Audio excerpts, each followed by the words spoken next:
It's so hard for women in labor to speak what it is that they need. It is so hard to say no. It is so hard to stand up against the obstetrician and now the midwife to, because we are the oppressed gender. If we're talking, I'm talking very binary terms right Mhm. now. Yes, we could say that transgender people are more oppressed, but between the masculine and the feminine has been an oppressed gender for a long Mhm. time.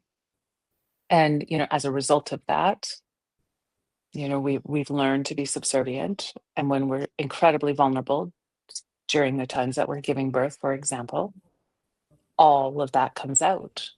And Mhm. so, resulting in not having the experience that one had hoped for, feeling ashamed that they couldn't stand up for themselves or find their voice and ask for their needs to be met or say no or Mhm. feel brave enough. There's so much that comes out of that. And then the backlash is the whole free birth movement, Mhm. which I was a part of, Mhm. which I'm slowly writing about. But Mhm.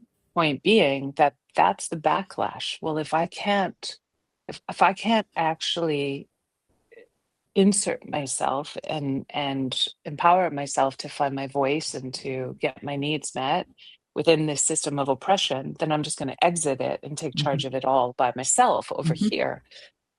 That makes sense, but that's not necessarily the answer. Mhm.